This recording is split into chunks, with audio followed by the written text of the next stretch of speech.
Наташа, привет, если ты тут уже пришла.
одного звука нет.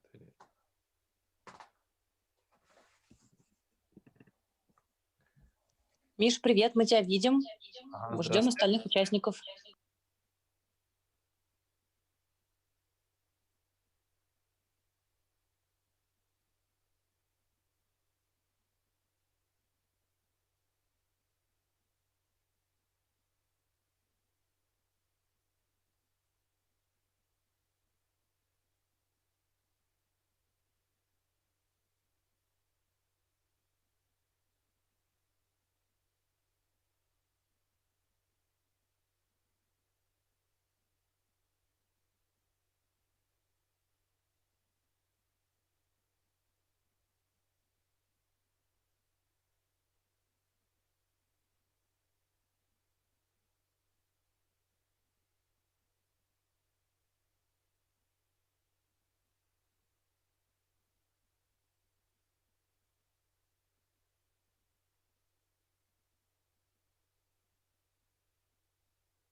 Go. Ну что, дорогие друзья, здравствуйте! Добро пожаловать! Возвращаемся на фестиваль уникальный о Великобритании с названием Different Ever After, который проходит с 22 по 28 октября. Организаторами являются посольство Великобритании в Москве и ведущие российские просветительское медиа теории и практики. 2020 год, без секрета, повлиял на жизни многих людей и общества в целом. Different Ever After – фестиваль о том, как меняется мир вокруг нас. Это фестиваль о важном, новом и о том, что ждет нас впереди. Another day of the festival is about to get started, and we're pleased to welcome you within the unique festival, Different Ever After. The festival offers a great place to discuss how rapidly the world around us is changing and which role we play in the big game. We have no time to spare, so let's go next. Дорогие друзья, прежде чем мы перейдем к следующей сессии, позвольте рассказать вам о небольших технических моментах. Наша следующая сессия пройдет на английском языке, но если вдруг вы чувствуете себя некомфортно и хотите получать информацию на русском, то для вас существует специальная функция перевода. Пожалуйста, перейдите на нижнюю панель Zoom и найдите клавишу «Перевод» и поставите галочку рядом с русским языком. Если у вас Zoom на английском языке, найдите клавишу Interpretation и переведите на Russian. Все очень просто. Чувствуйте себя комфортно, чувствуйте себя как дома. Также, дорогие друзья, если вы хотите задать спикеру вопрос, то вам необходимо написать специальную секцию, которая тоже находится внизу в тулбаре, которая называется «Вопросы-ответы». Если у вас Zoom на английском, эта секция называется Q&A. Также, дорогие друзья, во время следующей сессии будет проводиться сурдоперевод. Ну что, мы готовы? Сейчас мы с вами, с профессором Кристой Кауман, подробно представим слушателям историю борьбы британских женщин за равные права и возможности от воинствующего движения суфражисток до наших дней. Уже не терпится начать. Встречайте профессора истории, директора отдела исследований колледжа искусств университета Линкольна Кристой Кауман. Модератором сессии с нами сегодня выступит журналистка, автор телеграм-канала «Дочь разбойника» Анастасия Красильникова. Анастасия Красильникова, the floor is yours. Welcome to the Different Ever After. Hello, everyone. I'm so glad that you're here today. And we're glad to see you on this festival of modern British culture that's called Different Ever After. And as Misha already told you, my name is Nastya Krasilnikova. I'm a journalist and a feminist based in Moscow. And today we have a really special guest, Kристой Кауман. Krista is a director of research in College of Arts and a professor of history in Lincoln School of Humanities in University of Lincoln. And today, Kриста is going to tell us about the history of disobedience of British women. And I am really excited to know more about women's activisms and their fight for the equal rights in Britain in the 20th century. So I will be here with you listening to Krista's lecture and presentation. And afterwards, we will have a chance to ask all our questions. I will ask mine, and then I'll maybe ask yours. So thank you so much, Krista, for joining us today. And please, if you're ready, let's go. Thank you. Well, thank you so much for inviting me. It's really exciting to be here. I do have to say it would be even more exciting if I could actually be in Moscow. My home not in Moscow, being in Moscow, I think, is the next best thing. So thank you so much for the invitation. And I think if I could just introduce my presentation by saying that obviously it's impossible to talk about the whole history of this topic in a short lecture. So what I'm focusing on are three particular episodes in the 20th century that I think just give a nice flavor of the different types of women's activism. So if we could start the presentation, please. And I'd like to start my presentation with a popular slogan that well-behaved women seldom make history. So if we can have the next slide, please. Thanks, that's great. This statement, which can now be found on sweatshirts, postcards, mugs, fridge magnets, and lots of other merchandise, didn't start off as a feminist catchphrase. It was first used by the American historian Laurel Thatcher Ulrich in 1976 in an article that drew on elegies, funeral addresses and memorials to create the life stories of ordinary Puritan women in the 17th and 18th centuries in America. Although her point was that we were more likely to know about women who stepped out of line than those who conformed, and although her article was more interested in the conformers, the phrase took on a life of its own.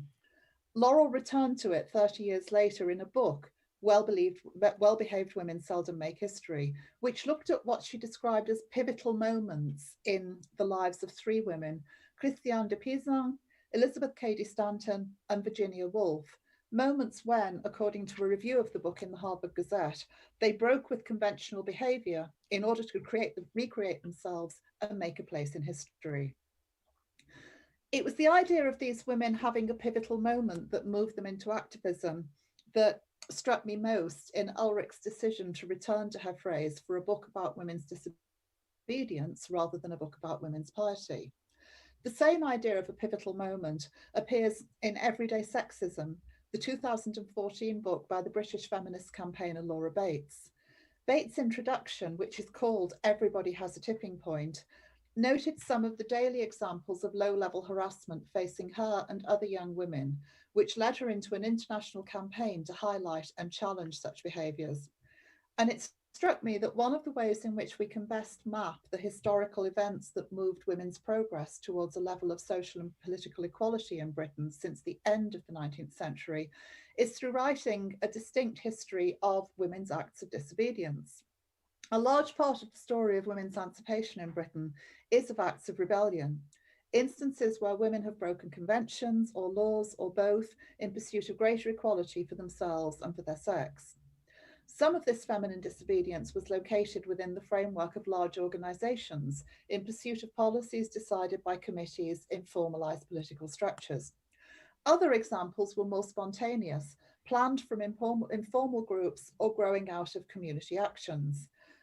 Some of the women we will encounter this evening had a tipping point that prompted many years of political activism, whereas others were only visible in the historical record for a very short amount of time around a single issue.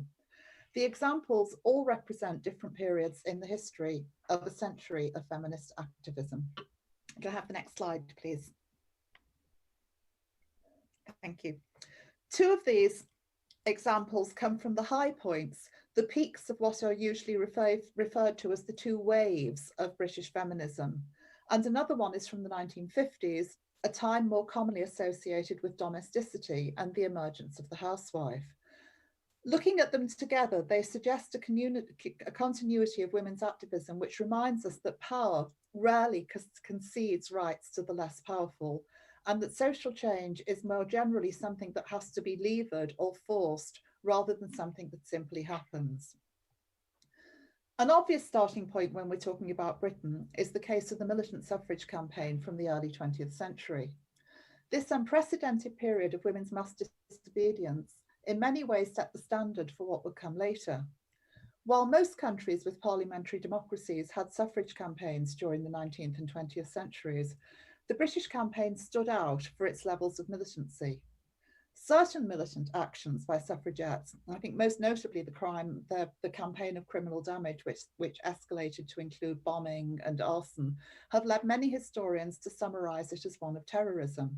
But nonetheless, in many instances, actions that were described as militant when women carried them out would have more or less passed unnoticed if undertaken by men. Slide 3, please.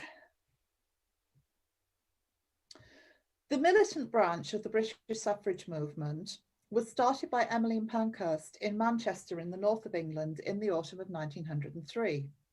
Emmeline was an early member of the Socialist Independent Labour Party, or the ILP, the first political party in Britain to admit women and men as equal members. The ILP was also committed to giving parliamentary votes to women, but by the early 20th century, several of its women members had begun to think that the party was a little lukewarm on the question. Women would work hard to put socialist men into parliament, but once they got there, they frequently found that there were many more pressing matters on their time rather than giving votes to women. So Emmeline gathered other ILP women together in her Manchester home, where they determined to do the job themselves, as she put it. The socialist roots of the Women's Social and Political Union, the WSPU as the new organisation was called, were important because they gave women a model of political organisation that had previously been thought of as purely masculine. The ILP was committed to the rough and tumble of street politics, partly because it was very short of income, but also because its target audience was much more likely to be found at the factory gates, the railway stations, or the tram stops of working class areas, and not going into opulent public buildings where audiences will pay to attend a political meeting. Next slide, please. Speakers would stand on chairs and shout their messages loudly to a sometimes hostile crowd.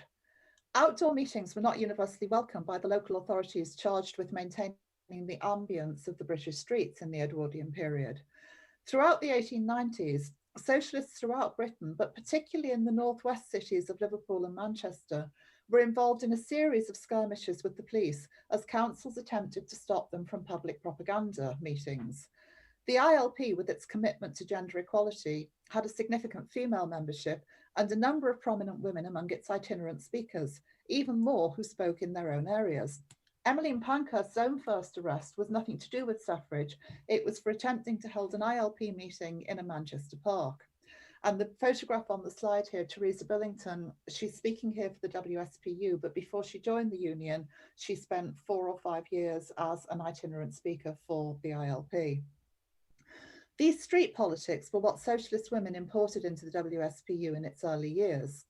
Up to 1908, when newspapers bewailed the militancy of suffragettes, they were only referring to either acts of civil rather than criminal disobedience, or even to things like outdoor public speaking, selling papers in the street, or marching in a demonstration, all of which were considered as deeply unladylike in an era when even the phrase "a public woman" was a commonly used euphemism for a prostitute.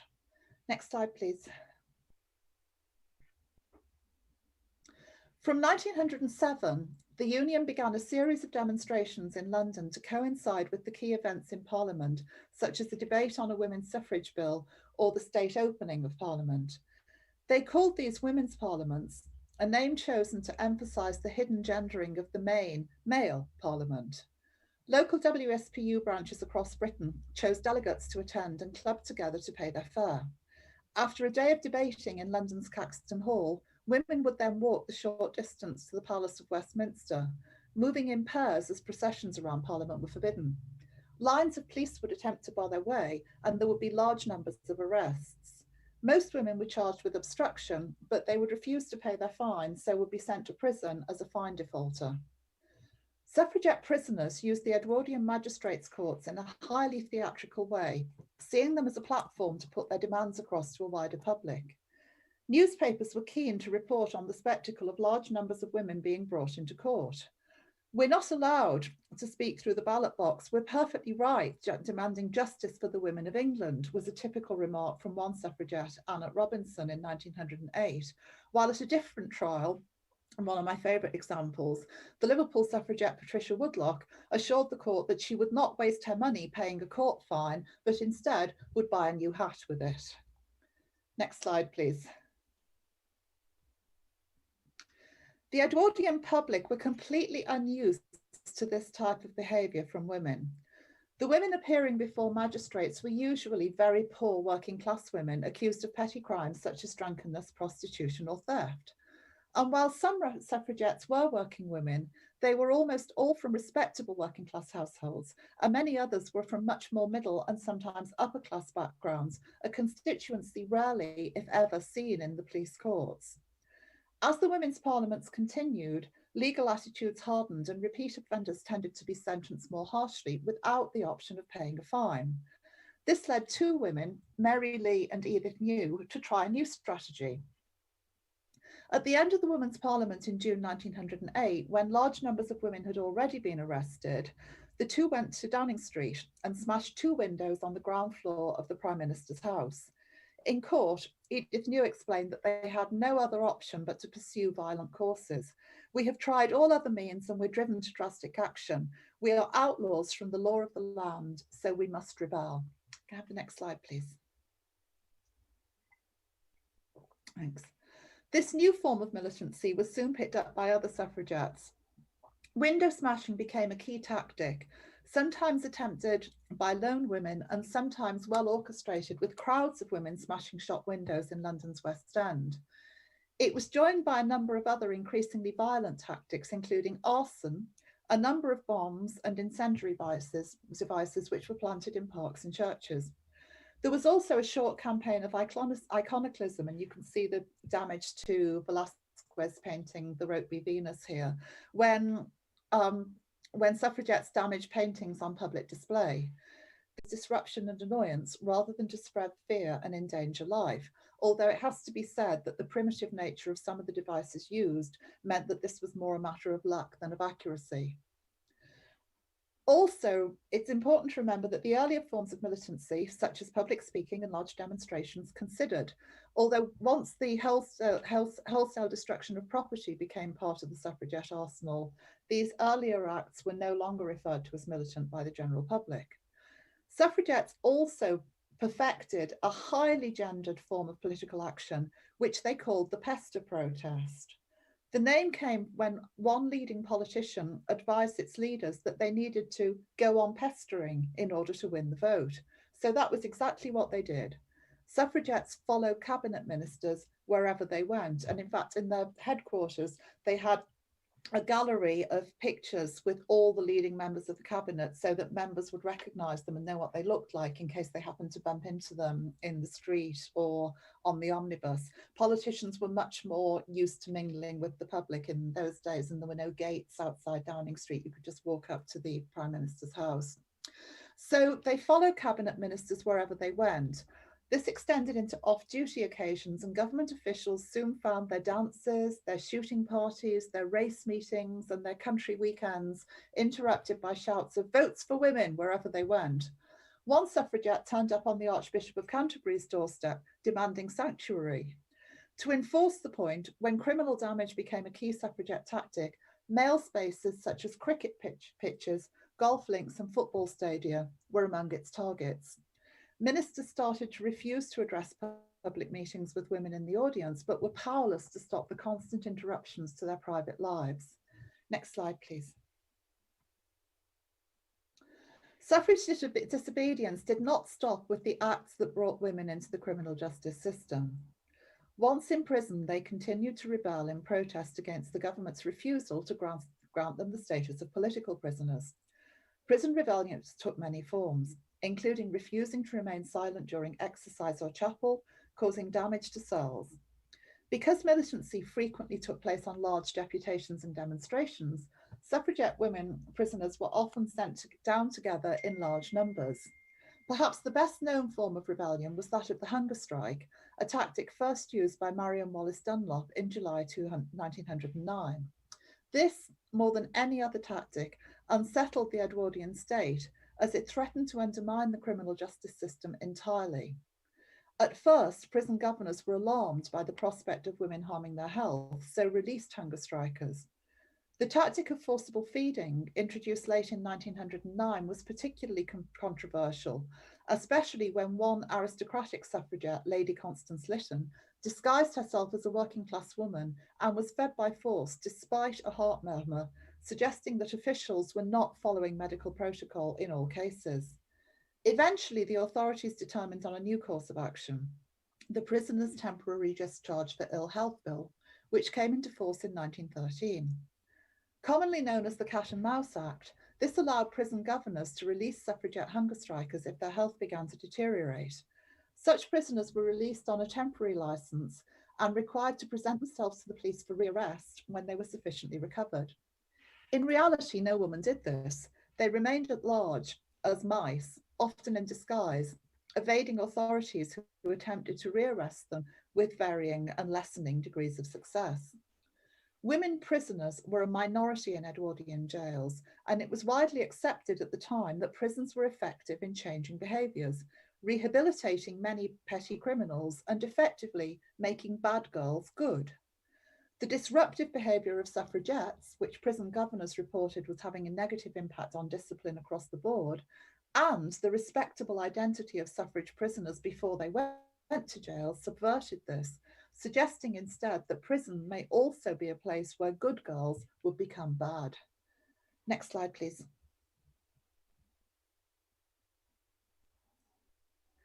By August 1914, a combination of prison disobedience, mass hunger striking, the escalation of violence, and the impact of large numbers of activists in hiding as mice had reached something of an impasse. Many suffragettes later recalled a feeling of relief when their militant campaign was suspended on the outbreak of the First World War, although other forms of peaceful agitation for the vote continued. The coincidence of the first parliamentary votes for women and the end of the war in 1918 has led many historians to argue that it was the work that women did during the war, rather than the militant suffrage campaign, that persuaded the government to give way to suffrage demands. Against this, though, there are a number of counterpoints that it's important to bear in mind. Firstly, women's right to a parliamentary vote remains strictly controlled. While the Representation of the People Act in 1918 gave all men in Britain over 21 a right to vote, and thus enfranchised many more men than women, it only applied to women over the age of 30.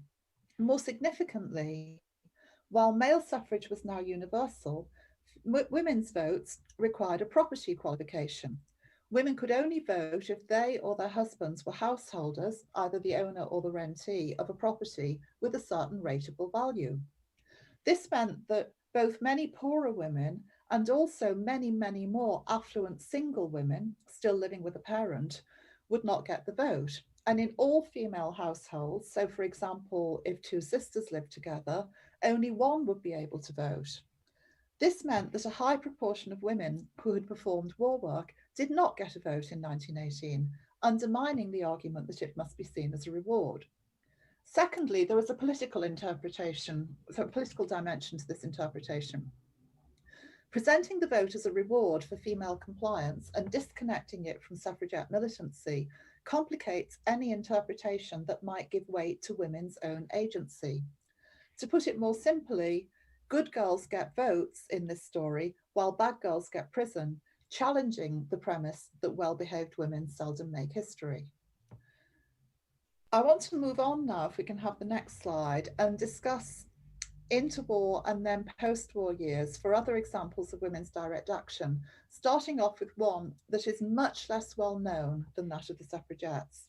So slide number 10, please.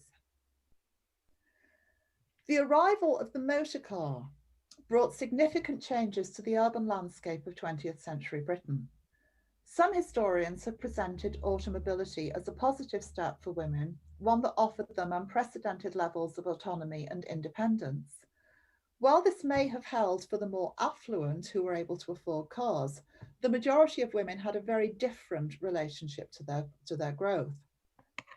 In many working class areas, a rise in traffic threatened the traditional use of the street as a predominantly female public space, as you can see in these various pictures from the 40s, the 50s, the 60s, and the colour one from the 1970s. Working class streets had long been a site for women socialising, often connected to streets' other function as a play space for children. The roadways in working class streets were originally meant for access by service vehicles, dust carts or delivery vans, and not for driving down by residents. In between times, which in reality meant for most of the day, streets were spaces where children played, with mothers taking it in turns to supervise them while gossiping to their neighbours. The deadly potential of cars became apparent before the Second World War, when accident numbers in Britain rose steeply. Children, not only because they were much smaller and therefore more likely to be seriously injured, but also because they were much more likely to be in the street in the first place, were disproportionately affected. 14,000 children were killed by cars between 1927 and 1937. Government initially attempted to respond to this by separating children from traffic through things like railings and pedestrian crossings. But just before the war, the Chief Constable of Salford, a small city just outside Manchester, tried a new approach based on a scheme in New York. A number of Salford streets were temporarily closed to traffic between certain hours to allow its children free access. The experiment halved the number of accidents and prompted new legislation in the form of the Street Playgrounds Bill. Next slide, please. The legislation came into force in 1938, shortly before the war, and gave powers to local authorities to set up play streets. But in many areas, councils were slow to act, as there were often objections from local residents without children who misunderstood the intention and feared that their street would be overrun by children, or another more powerful lobby, new motorists, often connected to the more affluent and business class of a city, who demanded freedom of movement. Against this, many districts saw fierce campaigns by mothers who were determined to force their local councils to act. One typical and well-documented example was in Liverpool, where a group of working-class women protested against cars using their street as a cut-through access to the city centre. In the autumn of 1956, they came out onto the streets, and a number of things stand out about this protest, which attracted national attention and set a precedent for the way similar protests would take place all over the country. The women involved all invoked their maternity in offering explanations for their action. One, Mrs. Quinn, who described herself as a grandmother before saying that the 90 to 100 children who lived in the area had no other playground. Mrs. Bowie, who said she was a mother of 11, agreed. And another mother, Mrs. Young, explained how a woman's protest would be more successful when she told reporters that although their husbands were at home, this was on a Saturday, they're not seen in the street. The barricade is women's work. That's because the police might hit the men, but they won't hit the babies and the children. For several days, the women used their own bodies and their prams to form barricades across the entrance of their street, ignoring police efforts to move them on. As well as the continuity of offence, in this case obstruction, with the suffrage movement, protesters also borrowed the tactic of chalking on the pavements to explain their demands. And a more explicit link was made when a local MP, Bessie Braddock, who was the daughter of suffrage campaigner and trade union organiser Mary Bamber, came down to the street to visit the protesters. When Bessie attempted to persuade them to call off their barricade, they were very quick to remind her that if women like ourselves hadn't fought years ago for a vote, you and other women would not be in Parliament. Eventually, the council gave in to the women's demands, closed the street to traffic in one direction, which meant it was useless as a cut-through. Similar protests were held throughout Britain in the 1950s and 60s. Although they all seem to have been spontaneous, they shared certain characteristics, including the use of prams and women's bodies to physically block the streets.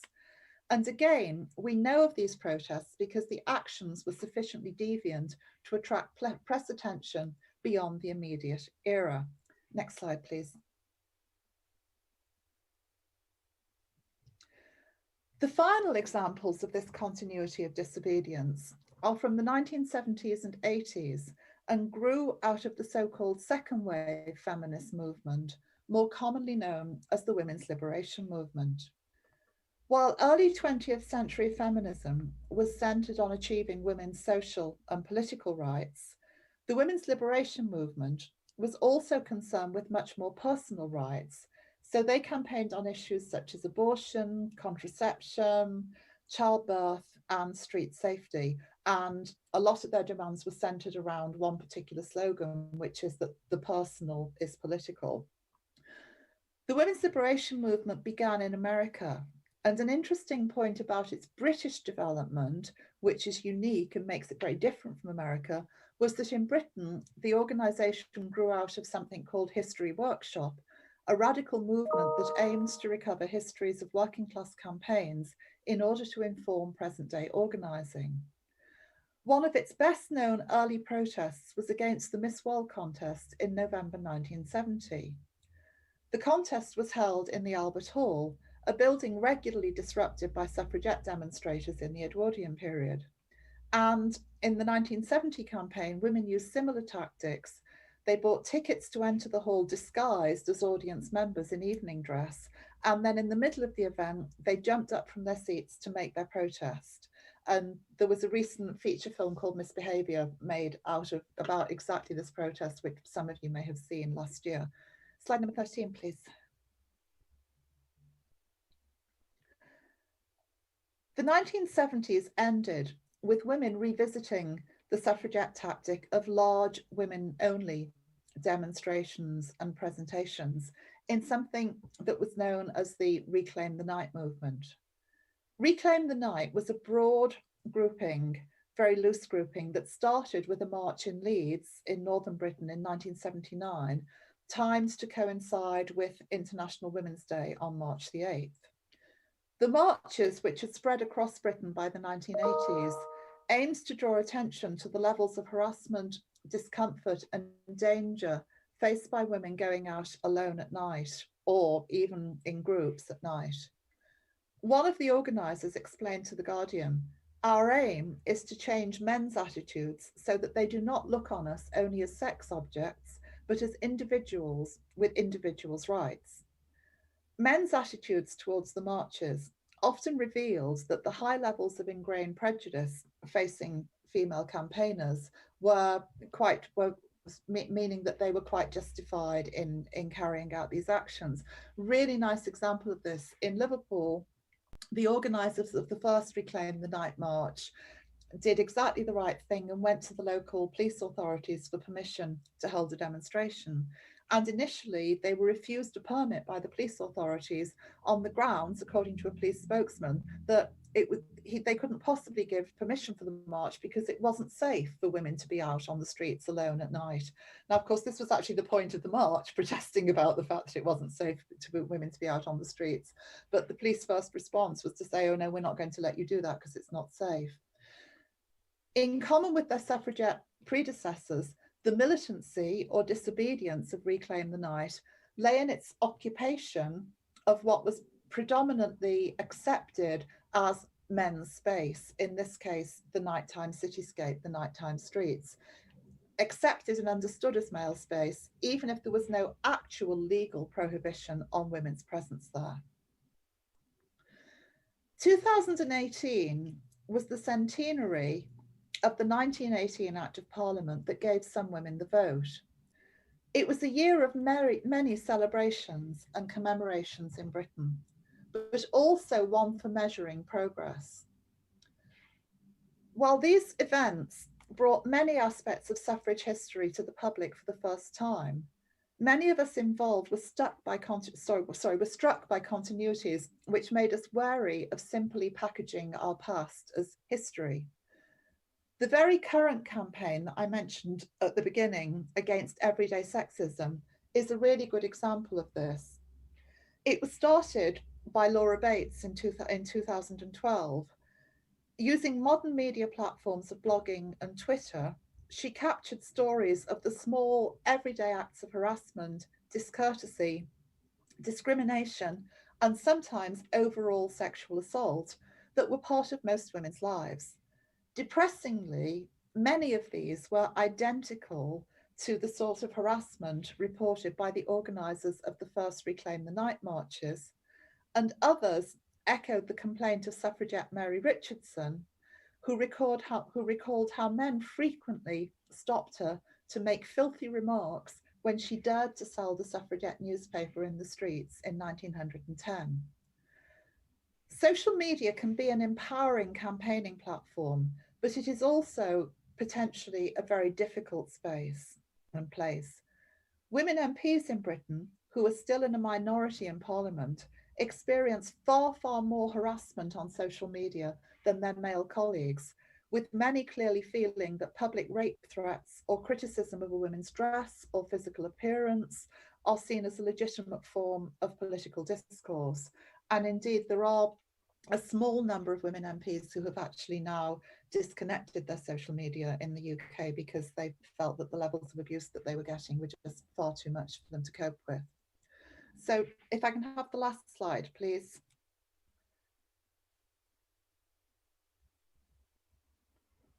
What I would say in conclusion, though, is that while there is still much to be done to achieve full equality in Britain, women can and should draw inspiration from these examples of rebellion and disobedience, which have propelled us much, much further along the road than we were a century ago. We know these stories simply because they were accounts of disobedience, showing instances where women have sometimes refused the status quo and kicked, often literally, against convention. Sometimes this did lead them into a lifetime in politics. Many suffragettes continued their work as town councillors, magistrates, or trade union organisers, and one, Barbara Urton, became an MP. Some of the Miss World protesters continued their activism in other campaigns up to the present day. At other times, though, such as in the Play Streets protest, the single act of militancy or disobedience was enough to bring about the desired change in women's lives, at which point they stopped their campaigning and their activism. But all of these remind us collectively, in the words of Laurel Thatcher Ulrich that I started with, that well-behaved women seldom make history. Thank you.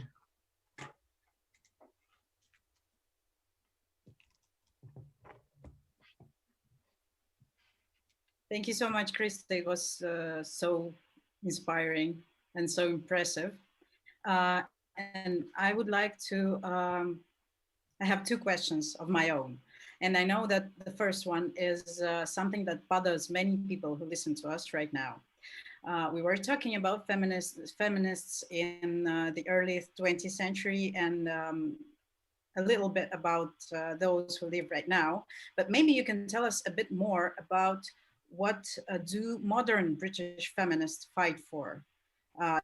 They do have a right to vote. They do have abortions and contraception. They do, I suppose, they do know what to do if they are harassed and abused, and they do have mechanisms to stop it. Yeah, but what can you maybe tell us more about what are they doing now and what are they fighting for now?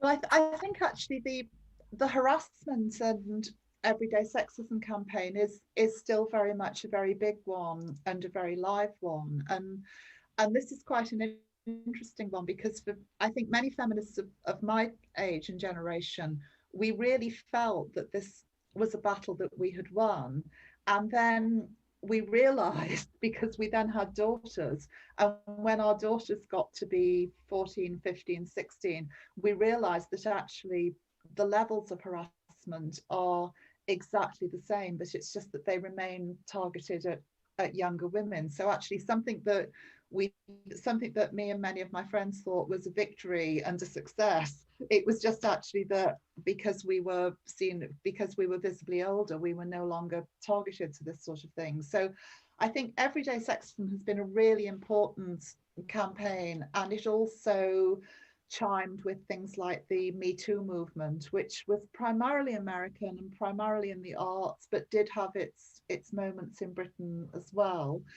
A lot of women in Britain, particularly at the moment, are involved in campaigns around the environment, and particularly sort of local environments. And if we can make our own streets cleaner, or if we can make our own rivers in our town and city cleaner, then we'll clean up the whole thing. And campaigning against plastic packaging and things like that.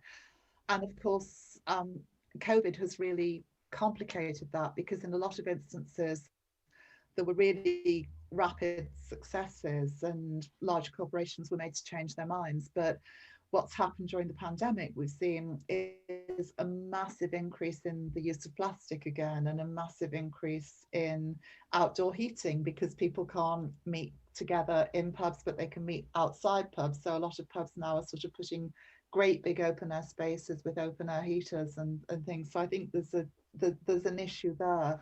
We've got this very instant, there's a big controversy in Britain about feeding school children during half term, whether or not the government should pay for them to have school meals when schools are closed in the school holidays. And COVID has put lots more families into poverty.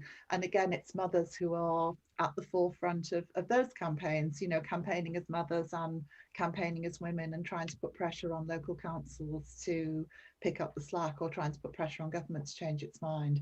So I think lots of things really. And then there are big class dimensions to it as well, because there are significant campaigns against things like the gender pay gap, which is still a very real thing in many large corporations.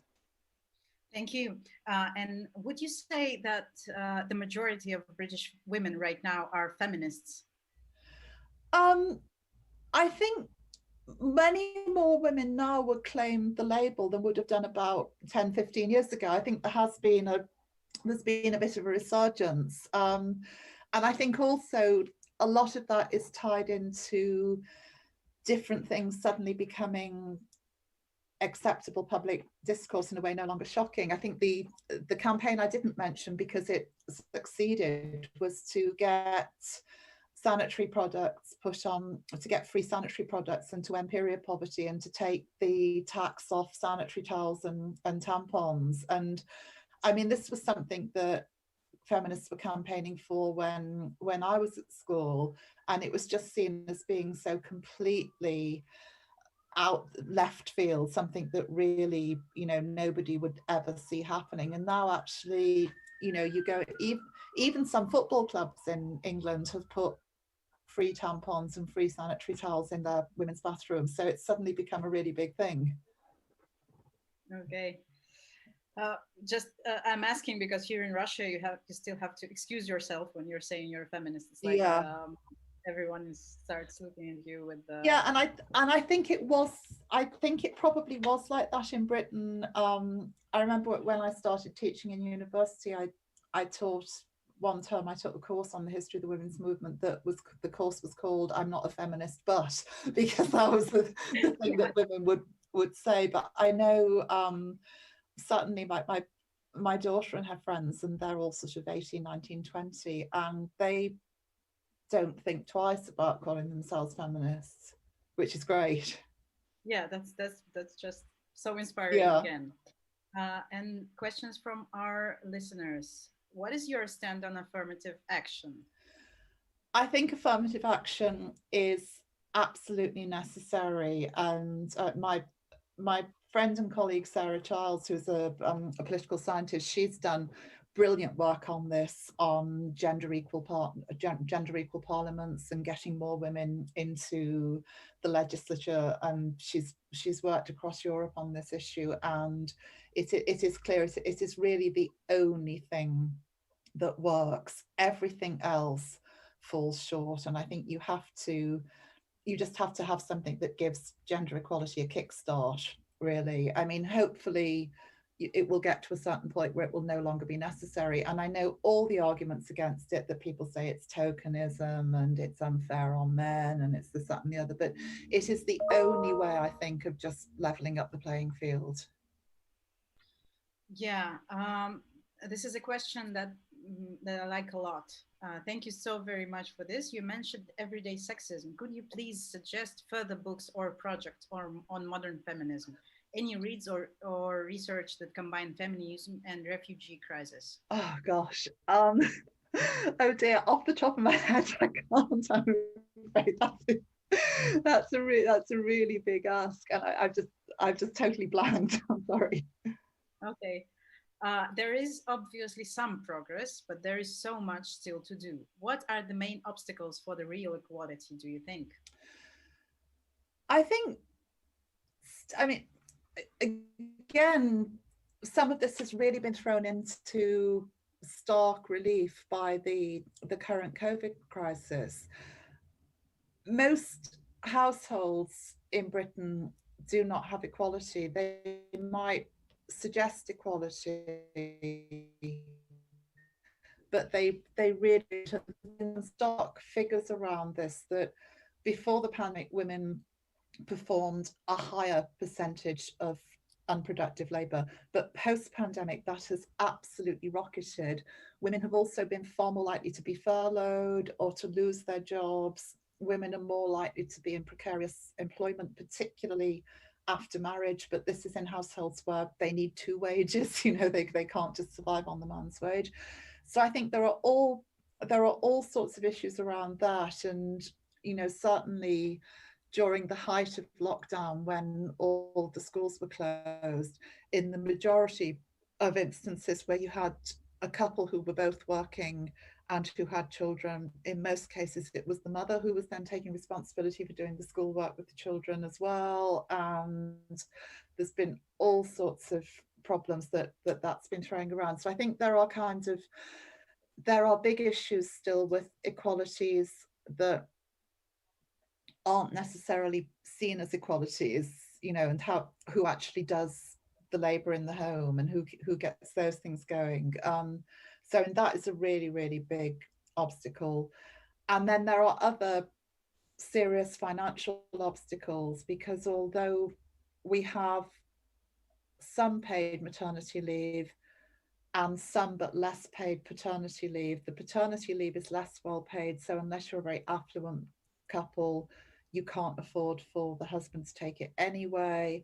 And then maternity leave is not brilliantly paid. So in many cases, women can't afford to take it all anyway. And I think that makes it very unequal in terms of when you look at women trying to build their careers up in their 40s and 50s, they've often lost some time in that way. They've had to sort of take a bit more of a back seat, and it's still not seen as really widely acceptable in all organizations, partly because it's not properly funded. So, you know, even the most benevolent employer does have to find the money when one of his workers goes off on maternity leave. Mm-hmm. Yeah, we do have the kind of same problems here. Yeah. One of the last year's International Women's Day slogan was "Balance for Better." What successful tactics or history examples are there to make gender question not a women's issue, to get men involved in this conversation? This is a really nice question. Yeah, and I think that is one of the points, isn't it? I think historically women have often referred to their maternity and drawn on their maternity as a means of legitimizing their public political actions. So maybe a way in which women could try and speak more to men as fathers in a way. So let's say, you know, let's not talk about maternity, but let's talk about parenting. And then let's say, you know, I'm thinking here, for example, there was many suffragists. Some suffragists were very much in favour of the First World War, but many suffragists campaigned against it. And they did so almost entirely as mothers, saying, you know, we don't want to give our sons to go and fight. Well, actually, fathers probably didn't want to go and give their sons to go and fight either. So I think maybe something around balancing like that. And also, I've always thought, and this is an argument that I've always used at work, which goes back to the point that you just raised about affirmative action and how that balances out. I've always turned that back on men when they've said to me, but it's not fair on, you know, we've got very talented young men and it's not fair that they should miss out. And I've always turned it back and said, yes, but the reason we need this is because we've had 4 or 5 generations of talented women who've not been even allowed to get to the table. So actually, eventually this imbalance impacts on everybody. So if we just have a more level playing field to begin with, then we won't have to be perceived to be being unfair to men in order to get more women there. We just need to have a balance in the first place. This is a rather provocative question.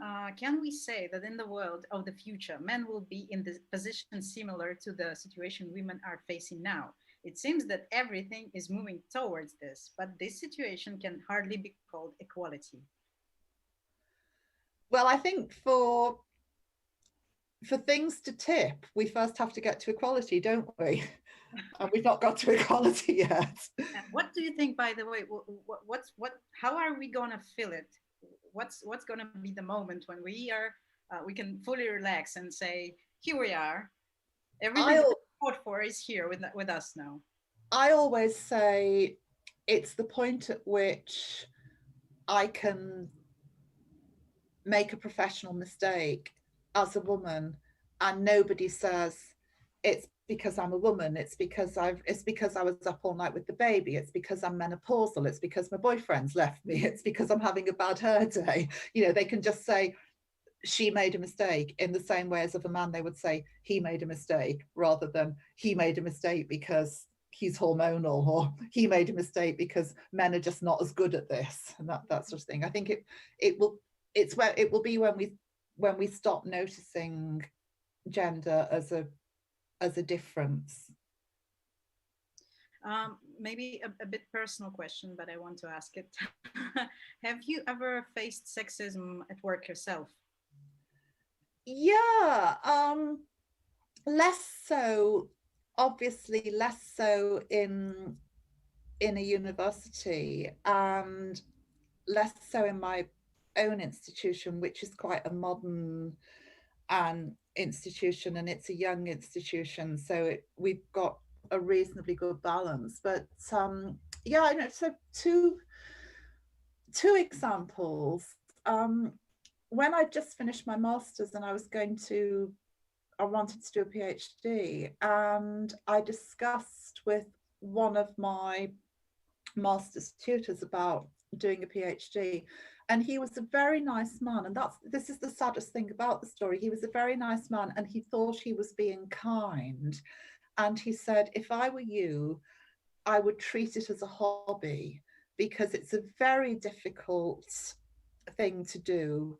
And I think particularly for you as a young woman, if you want to get married, if you want to start a family, you know, it will make your life very complicated. So why not just carry on with the job you're doing at the moment, because I did the master's part-time, and treat it as a hobby. And as I said, the worst thing was that he thought she was being kind. I wasn't kind. I said if I wanted a hobby, I'd take up knitting, and kind of left it at that.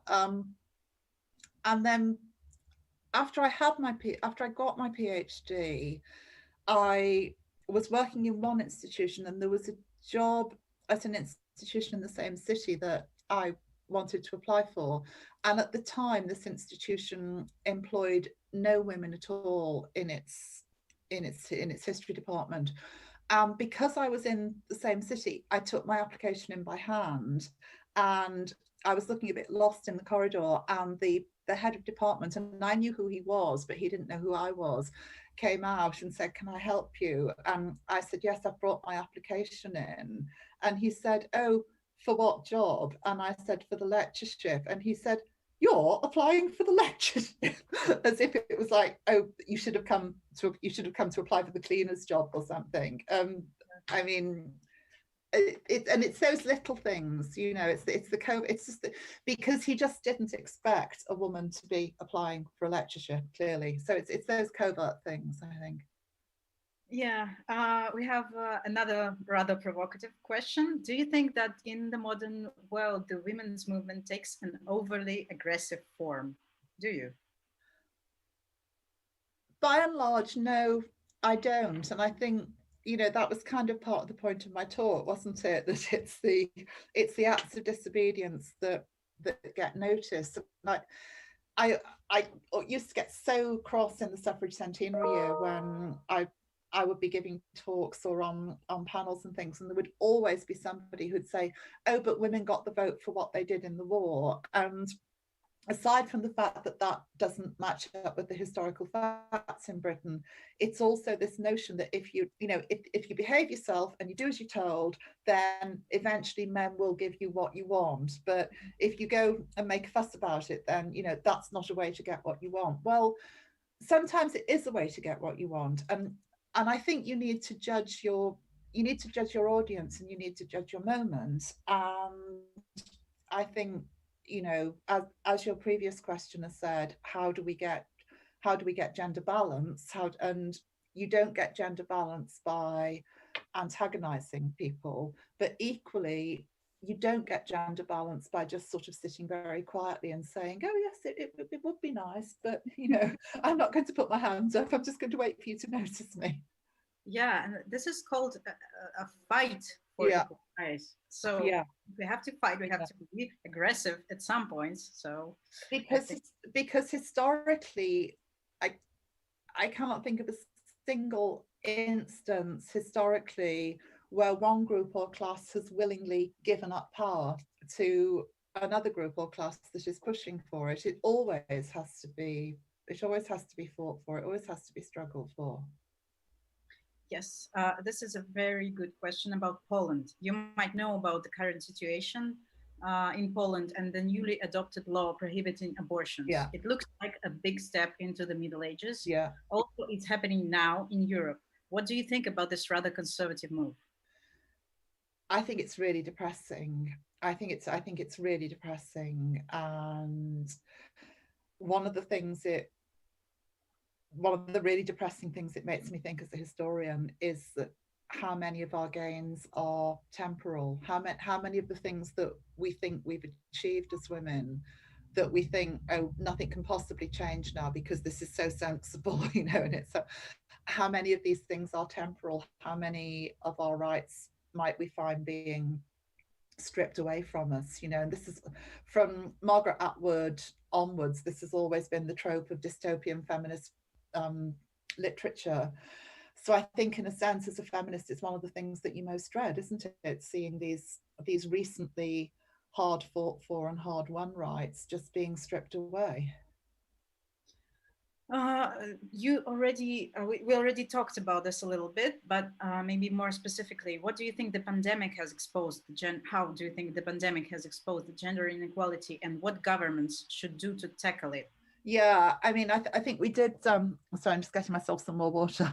I think we did talk about it, but I'm quite happy to say a bit more about it. I mean, under European law, what all governments in the EU should have done was run a gender impact analysis on the legislation before they brought it in. Now, obviously, it was a pandemic, it was an emergency, and there probably wasn't time to do a proper gender impact analysis. But I think that all governments should be doing that now, so that if you get into a stage where we've got to in Britain, where in Wales, for example, Wales is in a second lockdown at the moment, but only for 2 weeks. Places like Manchester and Sheffield are in what's called Tier 3, which is almost like lockdown. We need to be doing these analyses now and then putting things in place to make sure that women aren't disproportionately affected, because if we don't try and solve it now, then in 2 or 3 years' time, there's going to be an even bigger mess to try and sort out.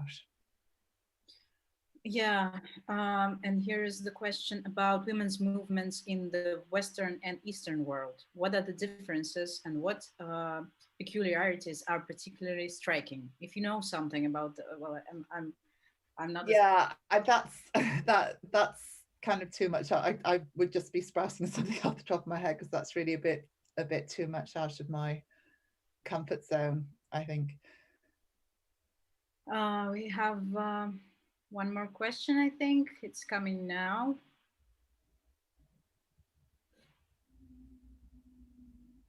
Do you believe in the win of feminism, or is it a utopia and society will always be split into those who support or who are against? I think there will be a win. It won't be a win in the way that I think one or two of your questioners may be fearing from the way the questions have, you know, I don't think we will be replacing a patriarchy with a matriarchy anytime soon, and, you know, kind of keeping men as pets or occasional breeding partners or something. You know, yeah, you know, I don't think that's going to happen. But I do think that, you know, it does, apart from anything else, it does just make common sense. You know, if everybody is more fulfilled in themselves, then everybody will be happier and happier in their relationships, and therefore better parents, better sisters, better wives, better friends. You know, I think why just keep half the human race in a subordinate position? It doesn't make any sense. Yeah, it doesn't. So let's all believe that we will win one day. And thank you so much for this very interesting conversation.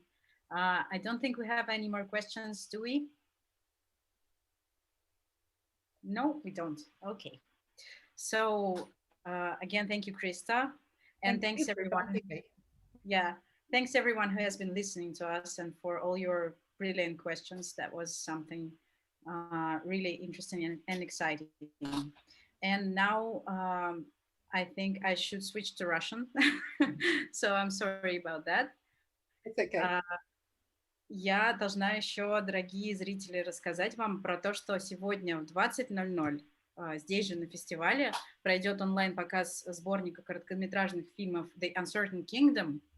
Там будут подняты... Это короткометражные фильмы, да, которые поднимают темы изменения климата, миграции, инвалидности, бездомности, равенства полов и всяких других социально важных вопросов, которые нас с вами всех волнуют.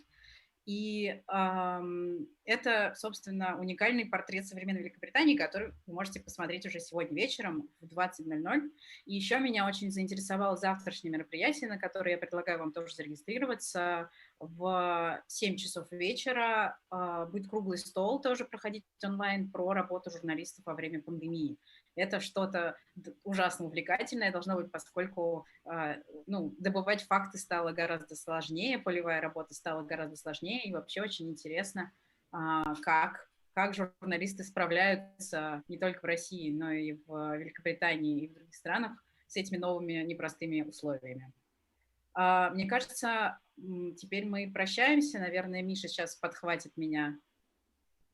Да, Настя, спасибо большое. Криста, спасибо вам большое. Действительно, как всегда, да, тема равных прав, будем это так называть, всегда является актуальной. И спасибо большое вам, Криста, Настя, за то, что вдохновляете других, уделять этому внимание, а самое главное, относиться к этому правильно, экологично, без лишних, так скажем, каких-то много непонятных движений и без лишнего фанатизма. Спасибо вам большое, Криста, Настя. Я думаю, что сегодня я и сам видел, что было очень много вопросов, означает, что это было интересно. Так выглядит наш фестиваль Different Ever After. Неудивительно, что нам поступает очень много вопросов. Но, как сказала Настя, увидимся с вами в 20:00 сегодня на The Uncertain Kingdom. И что будет там, пока, так скажем, припустим занавес и расскажем вам через час. Спасибо, всем до скорой встречи, увидимся с вами в 20:00.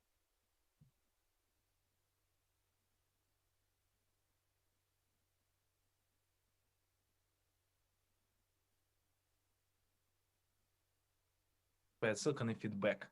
Пожалуйста, помогите нам стать лучше. Напишите, что вам понравилось, напишите ваши предложения. Возможно, в следующем году, а может быть еще и ближе, состоится еще один фестиваль, да? Будем